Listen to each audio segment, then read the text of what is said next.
Hi, I'm George, the Weather Dad, to take a look at your next 5 days. That takes us on into the upcoming weekend. Overall, it's going to be fairly benign across most of the country, with the exception of the Gulf of Mexico. Once again, there's some interesting issues taking place down there. The models are still kind of all over the board, but we have to keep an eye on it. But temperature-wise, well, it's not going to be too bad. In fact, temperatures this time of year, high temperatures in the Ohio Valley, very nice. Generally in the 70s for the afternoon highs, 50s for the evening lows. Here on Wednesday, temperatures are going to be a little bit below normal, mainly because of a lot of cloud cover that's still hanging around.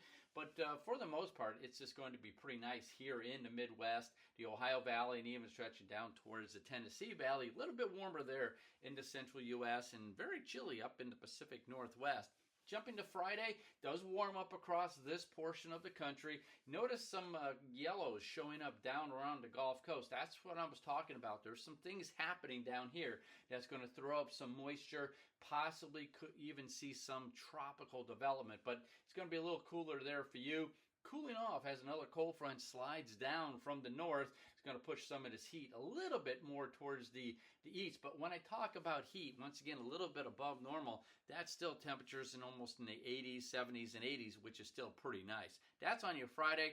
Jumping now to Sunday, you can see us still getting a little bit more of a warm up. There's that one little system down along the Gulf Coast. I'll be talking more about that later, but nice and cool, fall-like across most of the northern half of the country.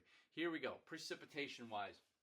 As I said, we've got some things, some energy down in the Gulf of Mexico we're going to have to keep an eye on. But for the most part, most of the country fairly quiet. There's that cold front coming down from Canada. That's going to drop temperatures down just a little bit. More on the humidity element of it, which means the afternoon highs are going to be very comfortable. Nighttime lows, open up the windows, let some of that nice air in. It is going to feel very nice during the evening hours. This is on your Wednesday. By Thursday, that system moves off towards the east. It's going to bring some nice cool weather up to the northeast as well. A little bit of rain along the spine of the Appalachians. There's that one bit of energy. We kind of have two to deal with. This is on Thursday. That's going to bring some moisture to the northern portions of the Gulf Coast. Here on Friday, that moisture works its way up into the Tennessee Valley, may sneak its way up into the Ohio Valley, but you're going to see some showers and thunderstorms across most of the southeast. This is on Friday. And then on Saturday, here we got a couple areas, again, of concern. There's some energy. We're going to have to keep an eye on this area over the next couple of days. Most of the country, though, fairly quiet.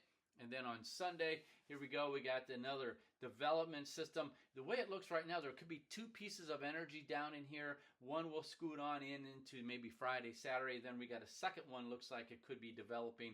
And again, the models are kind of all over the board on this. So those of you along especially the northern and eastern half of the northern Gulf Coast, of Mexico, you're going to have to keep an eye on what's going on, and I will too. I'll keep an eye on it there for you as well. The rest of us, though, fairly quiet, a little bit of shower activity up in the Great Lakes. So there you have the next 5 days heading on up into the next coming weekend. I'm George, the Weather Dad.